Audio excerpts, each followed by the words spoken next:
I am so honored to introduce you to Kimberly Snyder, a well known positive force in health, wellness, and frankly, throughout the world. She's a spiritual guide, a meditation teacher, celebrity nutritionist, podcast host, and 3-time New York Times bestselling author. Kimberly's also an incredibly successful entrepreneur. She's the founder of Solluna, a healthy lifestyle brand and community focused on 4 cornerstones of true beauty. This includes supplements, skincare, digital courses, as well as its own proprietary practical enlightenment meditations. She's worked with the entertainment industry's top celebs, helping them feel their best, including Drew Barrymore, Reese Witherspoon, and Channing Tatum, to name a few. While those titles and experiences help us create a picture of her, her core, the essence of her, is so much more. She's traveled the world and learned from some of the most profound spiritual educators that have inspired her to write her new book, You Are More Than You Think You Are, which expands on how we all are, our core, and that's so much more than we think we are. Now, I am so excited to say that in her local travels, I met her during her Radical Beauty book tour. And can I tell you, the positive energy she brings to not only her work and her life, but her one-on-one conversations is truly authentic and enjoyable. And today she's going to share with us how we can all learn to truly feel the beauty, love, and joy all around, and especially within ourselves. Welcome, Kimberly, to Happiness Through Hardship, the podcast. Wow. Thank you so much for having me. That was an incredible intro. Well, Thank you so much. it's you. It's truly you. I hope I encapsulated it because after reading your book and knowing what you work towards, and as you serve, I should say, when I use the word work, I mean that lightly because I know this is your life's work. This is your passion. This is your heart. And that I believe from what I've read, the essence of you. And it is so helpful for so many. And I really think I want you to open up and just tell the listeners a little bit about you, because in your journey to find your true self, and for all of us out there that still are working on that, or and perhaps we're always working on it, where did it begin? And how have you evolved towards it? Wow. So many questions in there, Caryn. Thank you so much for that setup. For me, for all of us, I think it's so wonderful to share, to hear each other's stories, because I think that, we're here to support each other. And from the beginning, my journey has always been, I started writing books now 10 years ago. This is book number 6 in 10 years. And it's always been, the content of the books have been different, but it's always been the same mission, which is really just sharing my passion for sharing what's helped me the most. And so it's really evolved over 10 years. In the beginning, I was very confused. I was very anxious. I didn't know what I wanted to do with my life.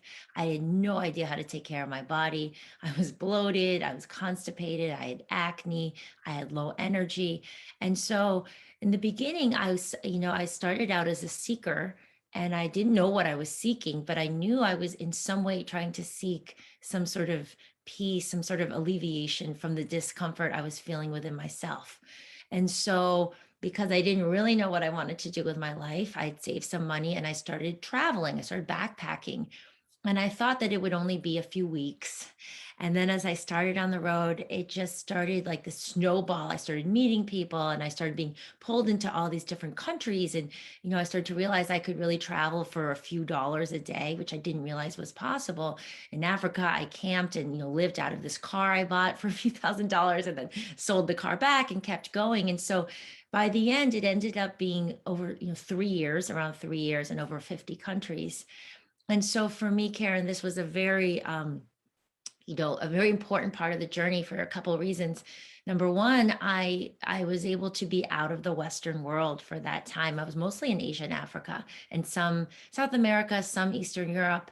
And so what that did was it started to completely break down my perceptions of myself, of beauty, of wellness, of success and achievement.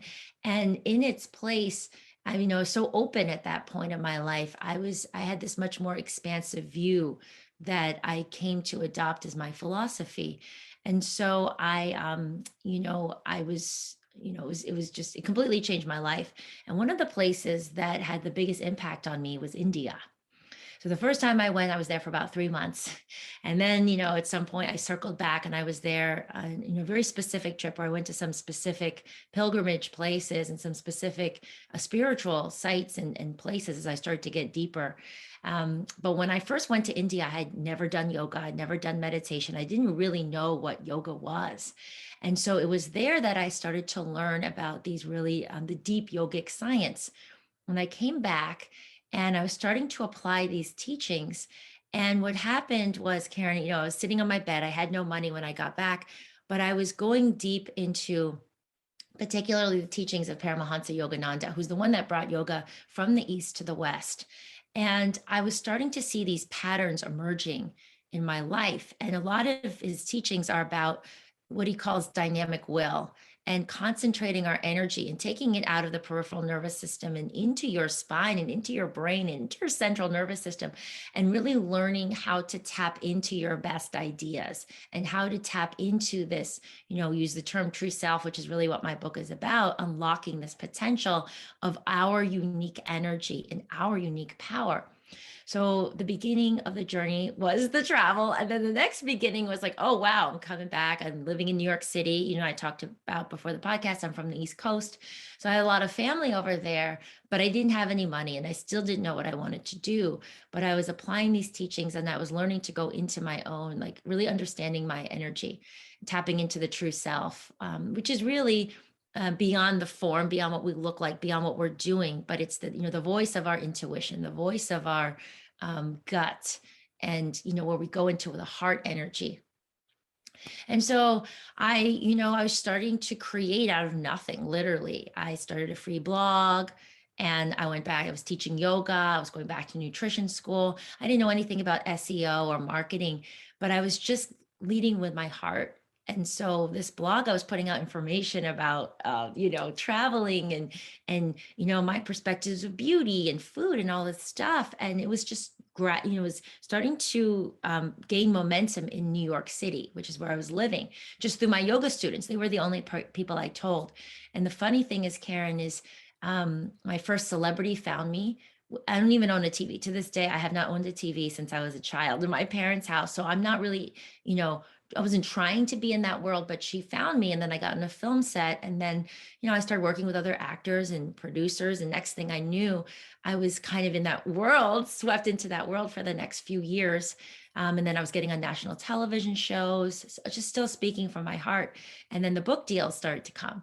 And the funny part about the story is that my first book deal, HarperCollins came to me. They were my first publisher, and my editor, Sarah. And I had a book proposal, Caryn, for a book called Catching the Fire. And it was basically a travel memoir when I was starting to talk about some of these teachings, because I was like, oh, this is all amazing stuff. This is how I'm increasing my vitality, my energy, and I'm starting to create abundance, all this stuff. And she looked at my blog and she said, the food stuff, people are really vibing with your recipes and the food stuff. She said, why don't we do a food book first and we'll do that book second? Well, the food book, as you know, went on to become the Beauty Detox Solution, which just grew and grew, sold like 1 million copies and took off. So then the second book ended up being a food book. And then the third book was when I started to turn a little bit. I was like, wait a minute, this is what I really want to, this is how, I know I can help people the most, which is this integration of this full holistic lifestyle. Beauty Detox Power started to come back more into chakras and energy. I don't know if you read that book, Caryn. And then the fourth book was with Deepak Chopra, where it started to go more this way. And then the fifth book, and now sixth book, I'm like, guys, here's the full playbook. Here is really the key to everything. And it's inside all of us. And it's usually dormant. And a lot of our struggles is because we're over identifying with a certain part of us. But we have this potential to tap in. And here it is. And I'm so excited to share it. And so in a way, it feels literally full circle. Exactly 10 years ago, the Beauty Detox Solution came out. So now 6 books later, 10 years, I'm coming back to the core and sharing it publicly for the first time. Well, and what's so beautiful about that too is that you talk a lot about that. You call it the gap in between the breaths. And I had this moment when I was hearing you say that, perhaps, or reading it in the book, of stillness, of finding Yes. time, whether it's during the breathing exercises, which is specifically what you wrote about during one of the meditations, but also just in life. I know as somebody who spent many years working in corporate, like I was going, going, going, going, and I considered myself, I was really successful by a lot of outward, we'll call it the ego. In a lot of ways, I was successful, but I never really felt a lot, ups and downs here and there, happiness, maybe whatever, a little bit of a roller coaster, but I didn't give myself time to really connect with myself, to do what I really wanted to do, which in a crazy way has evolved now because of my stage 4 cancer, because I was forced to have time to sit and talk and think and really create. And so I would love for you to share a bit about that philosophy and or maybe some of the practices that you use that help you connect with your true self or the goodness and love within you. Yes. So let's define the true self a little bit more first, Caryn, if it's sounding a little bit esoteric. And as I mentioned, the true self is this stable part of us. So it's this inner resource that no matter where we are in life, no matter who we are, we have this formless energy inside of us. And you can call it spirit inside of you. You can call it um, your soul. There's many different ways of semantics, like naming it, but we know it's the part of us that is watching our thoughts. So it's deeper than our thoughts. It's this energy we feel in our heart. It's the instinct, the intuition that guides us beyond the logical thoughts and reason.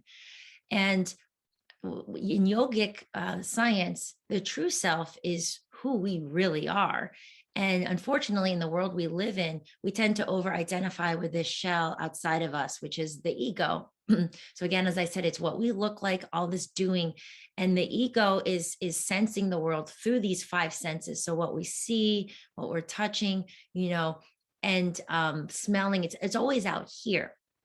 So the world will tell us, oh, you have to do more to be more, right? So that's where that rushing around you're describing comes from. Working in corporate America, for me, I was an overachiever as well. I was, for me, my grades were, defining me. I was a perfectionist. It was all out here, what people thought of me, external. So the ego is out here. And so the issue with that is, the yogis call this ego the false self. And what that means is if we over identify, if we put our worth, our full worth in all this out here, we're never going to feel peaceful. We're never going to feel enough, because it's impossible. This is always shifting. There's always going to be people that have more money, more achievements, more followers on social media, more this and this and this. So the solution to the problem isn't found in the same system. When we realize I'm exhausted, I'm overworked, I don't have any stillness, I can't even listen to my intuition, I don't know in my body if I'm hungry or not because I'm so disconnected.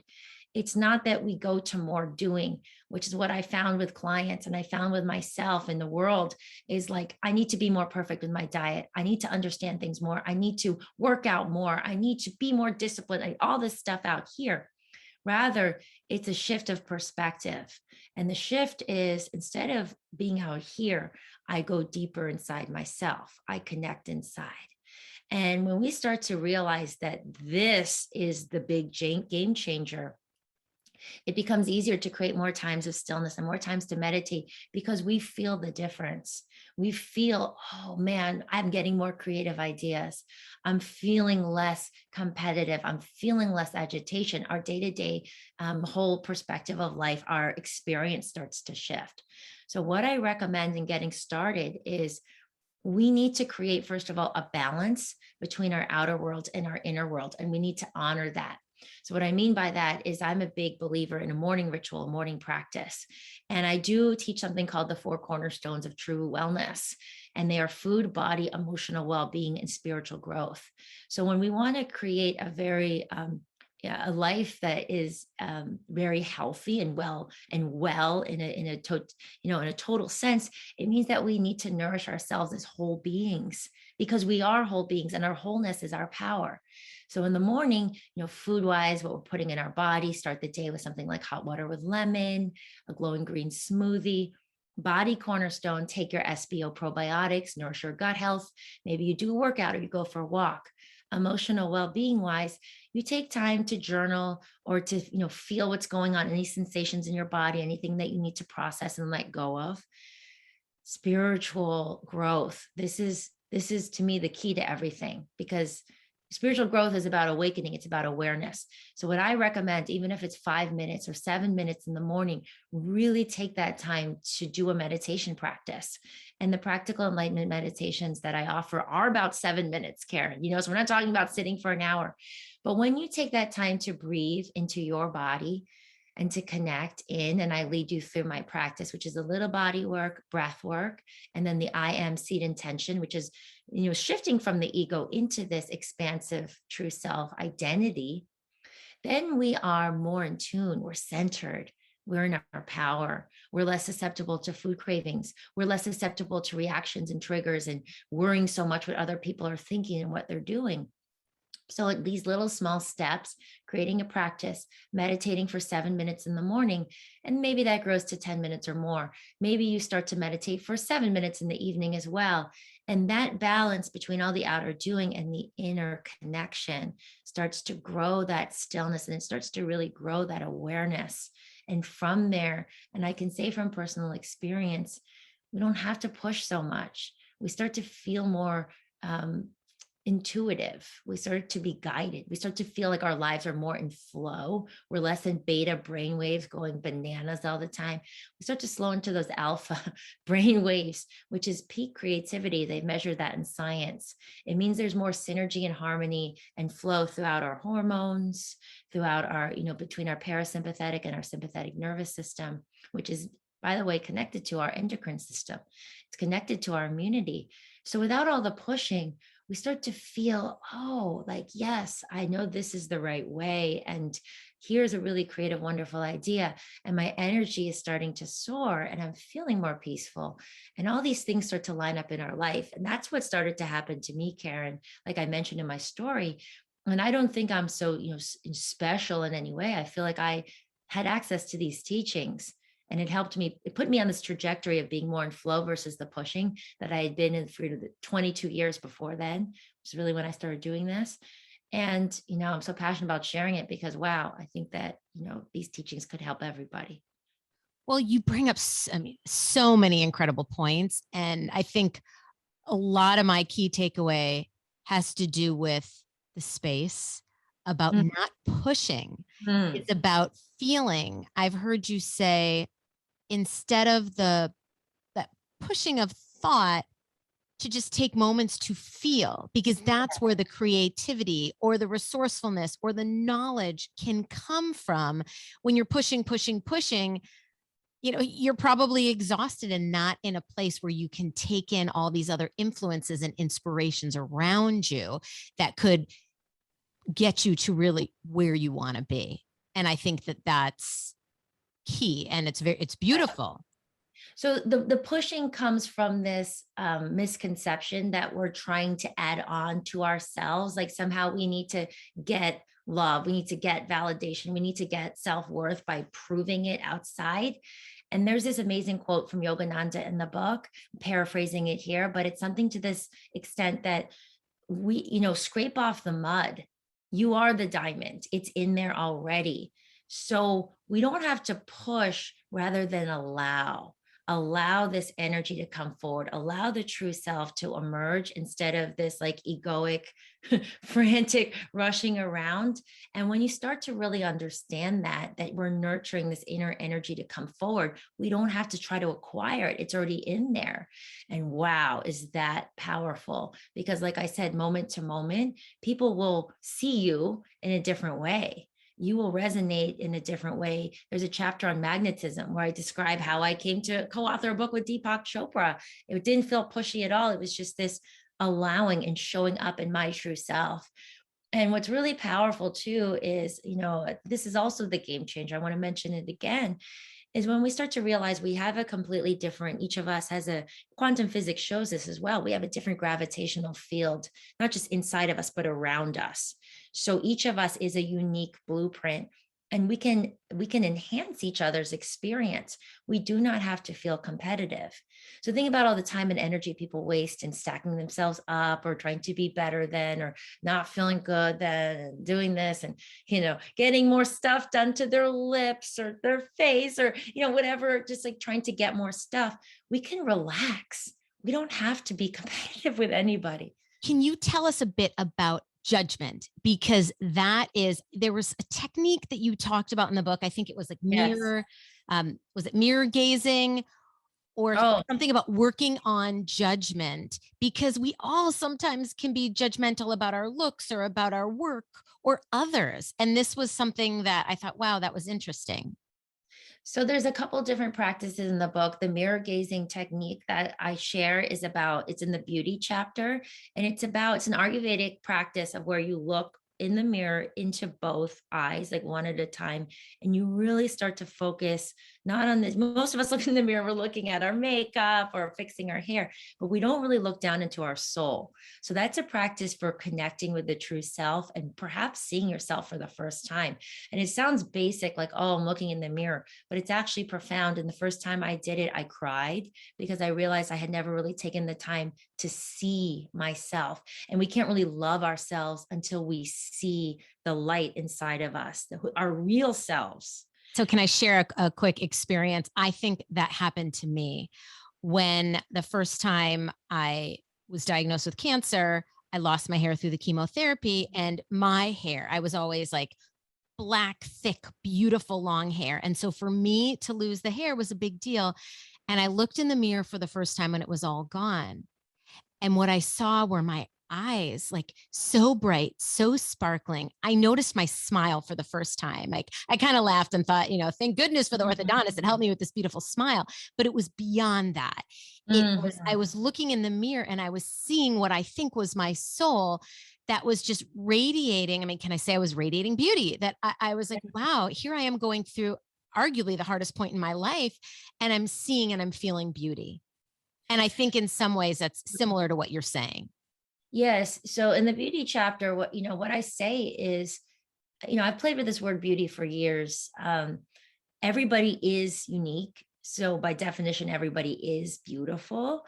But but the degree to which someone is connected to their true self is what makes them really radiate that beauty. And it has nothing to do with features, it has nothing to do with, like you said, hair. It's this inner connection. And so to answer your question about judgment, when we start doing these practices, we start to connect inside of us. We start to naturally drop the judgment, because all judgment starts with self-judgment. All the little pickiness and the gossip and the comparison, it's because we don't really feel good and we're not connected to our wholeness yet. So we start to connect in, and it's the game changer for all the outward relationships, because everything starts with self. And then we start to practice another practice. I forget which chapter it's in. Um, Maybe it's in the peace chapter, but it's about practicing as you go about life, observing and not judging.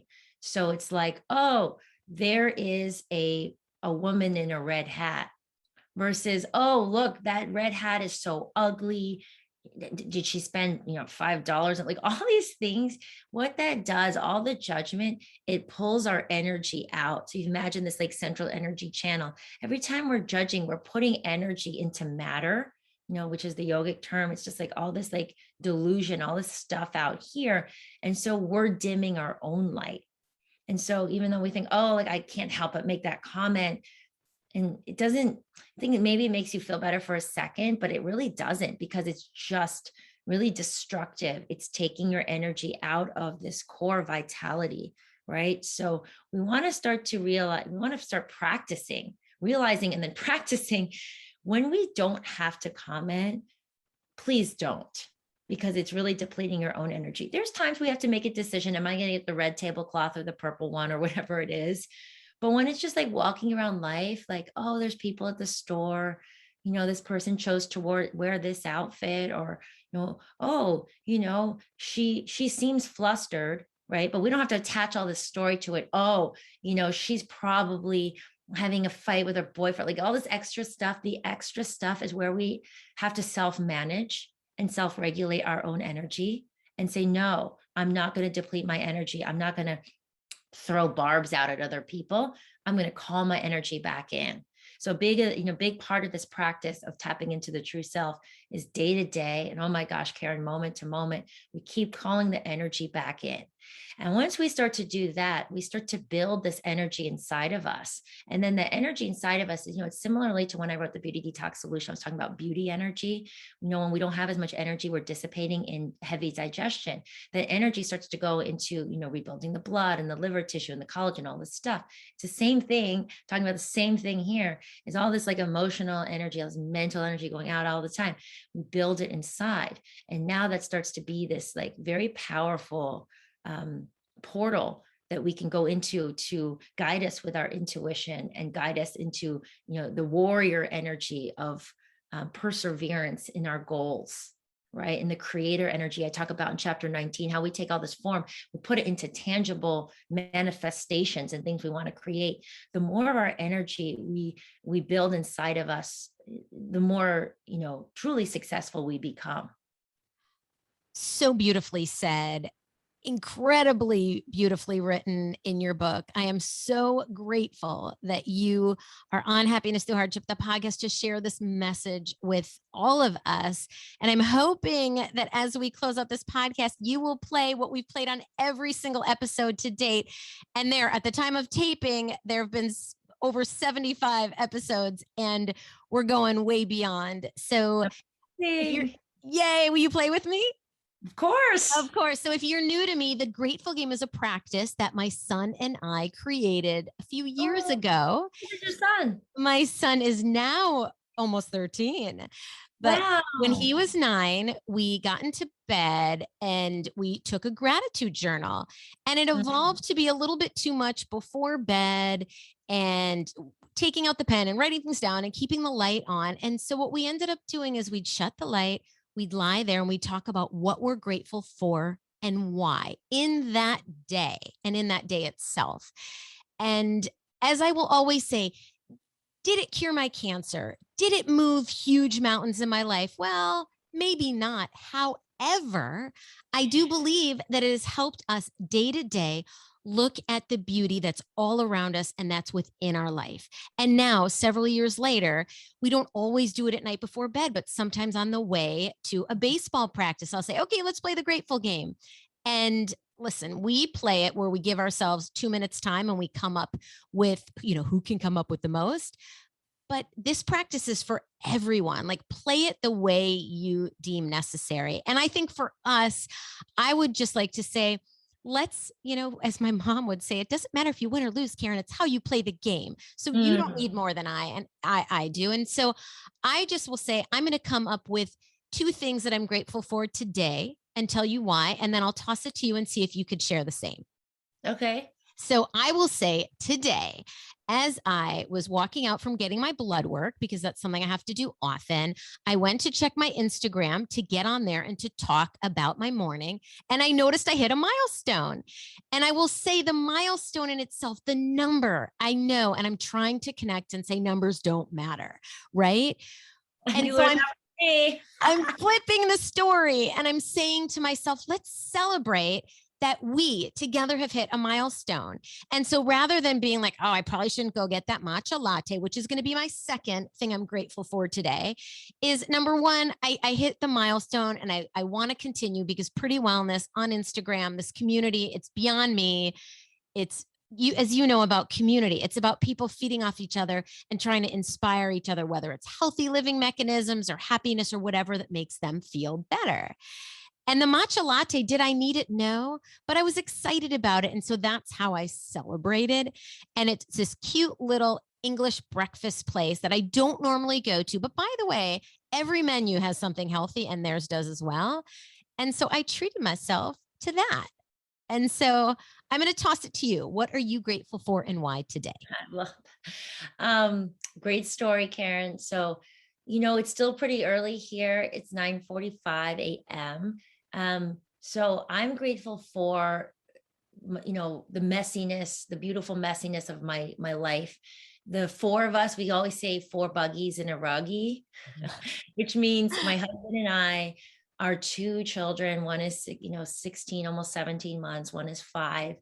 They are in our bed, both of them by at least 4:30 a.m. And then they kind of get active and they tear up the bedroom, and like today, their hands, like Moses's hands, the little ones, are getting higher into the shelves. So he's taking my eyeliner, my makeup, and smearing it all over the walls. And there's just like toys and like chaos. And I'm grateful for it. I love the life, the aliveness. The second thing I'm grateful for today is that we had a call. We talked to Bibi and Zadie, so the grandparents, my husband's parents, who are coming soon to visit. They live in Canada, so we haven't really been able to see them with COVID. And I just feel like that beautiful connection. And I know it makes their day when they can talk to the grandkids and us. And so that felt really beautiful this morning too. Well, as my mother would say, it's not whether you play or how you play, it's that you play. And so for all you listeners out there, please consider a number of these positive practices that we discussed today on the podcast, the grateful game that I play each episode and most days, or please consider buying Kimberly's book. You are more than you think you are. Practical enlightenment for everyday life, because there are so many, as I call them, small steps, little steps, tips and resources for trying to connect with your best self. So Kimberly, how can people get the book and connect with you? So everything is on my website, mysolluna.com, SOLLUNA.com. There's a book page. We have some amazing pre-sale bonuses. If you're, purchasing the book up until, before January, including reading the first few chapters, getting our Beyond Fear course. You can also get it now online anywhere books are sold, Barnes and Noble, Amazon, and so on. But I am very excited for everyone out there to read it.